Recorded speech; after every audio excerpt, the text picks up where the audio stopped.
everybody, I am back with another book from Kane Miller. This one is called Bears Don't Read by Emma Chichester Clark.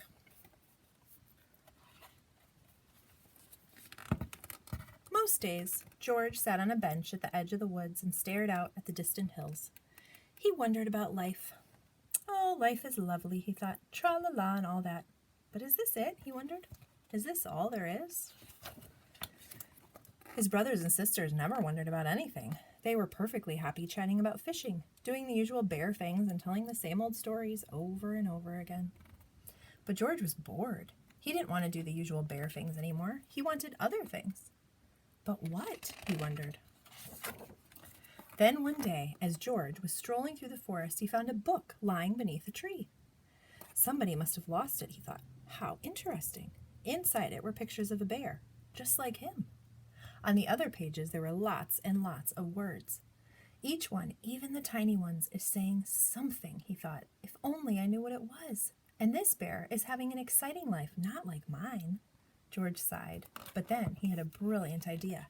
He rushed home to tell the others. I'm going to town to find the owner of this book and ask them to teach me to read, he said. You don't want to go there, said his brother. They don't like bears in town. But I want to learn to read, said George. That's just silly, said his sister. Bears don't read. Why can't you be happy doing normal bear things? But George would not be put off. He waved goodbye and headed towards the long road into town with the book under his arm. George walked for a whole day and a whole night, stopping to rest on a grassy hill under the sparkling sky.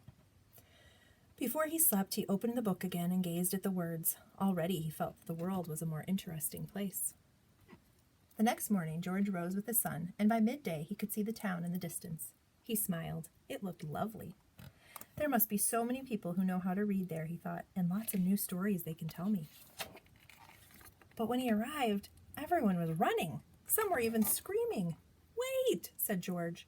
He showed the book to a woman rushing by. Do you know whose this is? He asked. It's from the school, she shrieked and pointed to the red building.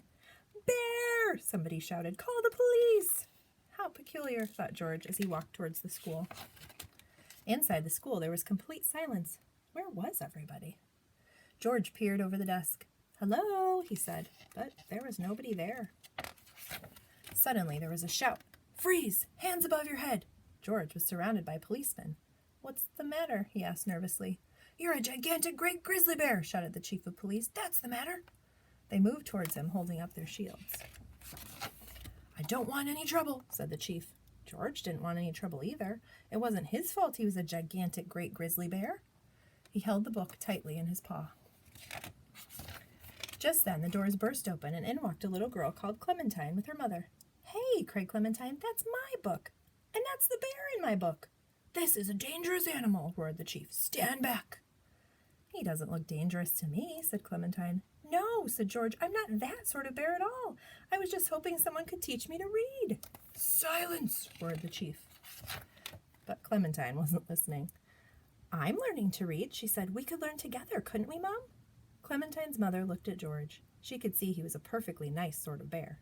I don't see why not, she said. So you'll take responsibility for this bear, will you, madam? Asked the chief. Certainly, said Clementine's mother, and there's no need to shout. She held out her hand to George. Very pleased to meet you, she said. Delighted to meet you too, said George. George moved into the summer house at the end of Clementine's garden, and each day after school, Clementine showed him everything she'd learned. It wasn't long before George knew all the letters of the alphabet. George didn't find reading easy at first. Even though he tried hard, he often made mistakes, but luckily, Clementine was a kind and patient teacher. Sometimes the chief came to see how they were getting on. He brought a book of his favorite poetry to read aloud to George. Then one day, Clementine said, I bet you can read this whole book now, all by yourself. George opened it and began. Once upon a time, there was a large brown bear who found a book lying under a tree. He read the whole book all the way to the end. Bravo, said Clementine. We knew you could do it. And for George, that was just the beginning. The end. I'll see you guys in the next video. Bye.